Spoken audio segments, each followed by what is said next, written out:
Thanks for checking out episode 5 of Wild Wheels. We are up here in Savage, Minnesota at Lee's Speed Shop with proprietor Lee Wickstrom. Lee, thanks for having us up here and checking out your facility. Thanks for coming.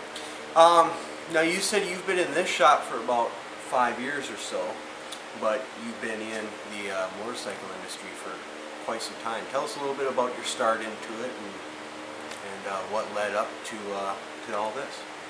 Well, I guess I pretty much got my start because I was too cheap to pay someone else to work on my bike. Back in the late 70s, I found myself working a job I didn't like, and I also realized that my GI Bill benefits were close to running out of time to use them.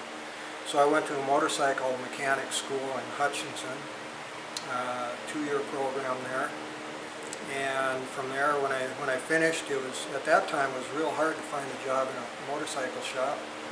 So I hit the road and started applying at Harley dealerships, pretty much everywhere from Hutchinson to down in New Mexico. And I got hired in a shop in Pueblo, Colorado. Spent a couple years there, learned a whole bunch from the owner. He was an excellent mechanic. And then after that, moved back up to Minnesota, went to work for one of the large Harley dealers up here. And, moved to a couple other shops along the way, and eventually just went on my own completely. Okay. You said that was about 15 years ago or so? I think about 15 years ago I stopped working for others and started just working for myself. So I'm sure in the time with all the Harley dealers, you've worked on many different facets of the motorcycle, but right now what you really tend to do is the drivetrain, engine, and transmission performance work. Right. Yeah, pretty much everybody starts at the bottom in a dealership doing tune-ups, service checks, that type of thing. Pretty early on I gravitated towards engine rebuilds, and I actually held a position with another shop for 5 or 6 years where I did just engine work, and that kind of suits me. I like the porting work a lot and the engine work, and it's been that way for quite a while now. Okay. Well, we were talking earlier before we started the camera rolling that a lot of what you do over the years has always tended to be whatever the current engine was out tends to be what people are bringing in to have performance work done to them. So right now it's a lot of twin cams. Before that it was the Eagle, of course. Before that it was the Shovel. Right. But then sitting over here, you got some Knuckles. What's your favorite engine? I guess most everybody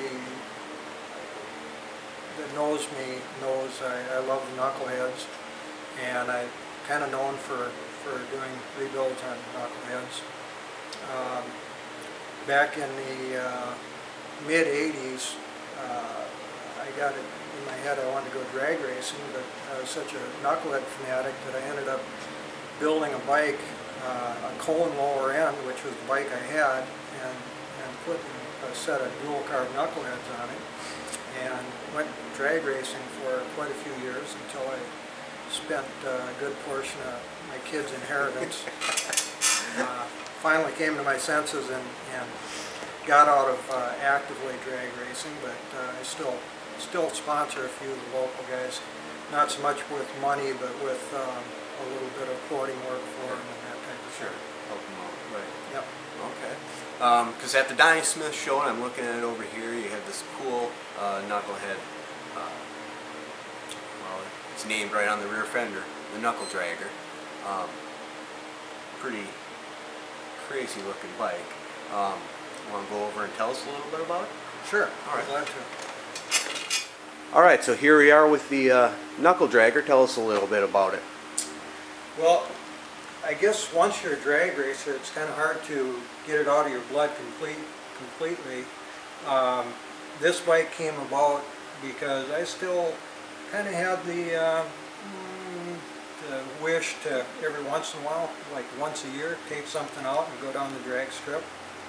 I happened to find a blower on eBay, which I purchased, I thought, for a reasonable price. The title on the blower was, or on the eBay listing was Blower from Knucklehead Drag Bike, which really got my interest. I wound up buying it and then contacting the seller. He said he also had the transmission from the same bike, so I bought that from him. And after I talked to him a little bit more, he put me in touch with the original owner of that blower and transmission. It turned out to be a guy by the name of Don Jones out of California. He ran the blower on a 80-inch knucklehead back in 1950 at Santa Ana Drag Strip. That happened to be the first year that there was a weekly drag racing program anywhere in the nation.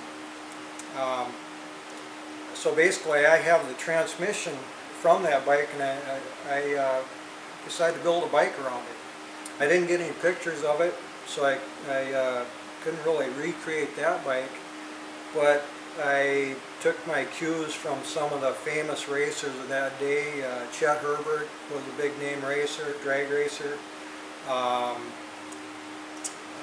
Lloyd Krant was another well-known top drag racer of the time. Both of them incidentally used these VL frames, which I have here on this bike. It was the big twin flathead that was used from 1930 to 1936. And it's a single down tube frame. The lightweight, I suppose, is what attracted them to this particular frame. It takes a little modification to fit a knucklehead motor in it, but I already happen to have a VL frame, so it was a good starting place with a motor and a transmission, well, I should say a transmission and a frame. And from there I just tried to make it true to a mid-1950s drag bike.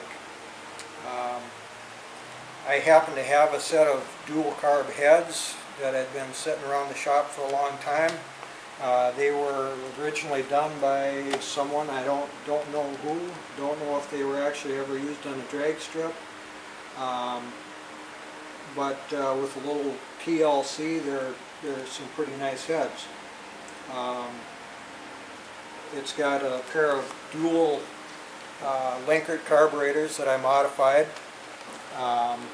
That was also fairly common for that period.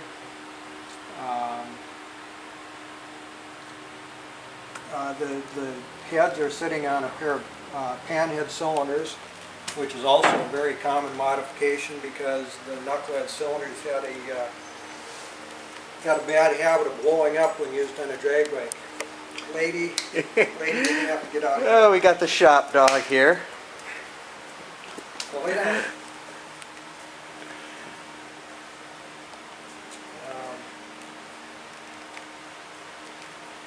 The transmission on the bike is actually just two gears. It runs third and fourth gear, so you're only shifting once. The common practice on Harleys back then was, since they were a big torque engine and the stock transmission was hard to shift, and they had really poor tires, they would tend to leave the starting line spinning the tire fairly hard. And then as they got out a little ways, they would ease off on the gas for the tire to catch up, and they'd only have to shift once rather than shifting several times like the British bikes of the era.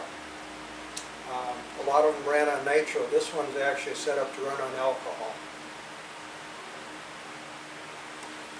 We were discussing earlier that you commented you came across these heads that already had all these holes drilled in some of the fins, but you went and modified the I guess would this be considered the rocker box? Yeah. The rocker boxes. Kind of a neat little touch there. Drilling holes was a real common practice on all the drag bikes back then. You know, special metals, lightweight metals weren't easy to come by, but holes were pretty easy to put in that metal. So I think I've got a friend that likes to say that there's nothing lighter than a hole. So trying to be true to the period, I drilled holes in everything. There's holes in the brake drums. There's holes in the brake backing plate. There's holes in the front fork legs. Pretty much everything that I could put a hole in without weakening the assembly too much has holes in it. And that, incidentally, back when I was racing in the mid-'80s, that was my first line of attack too. Was my way of lightening things was by drilling holes.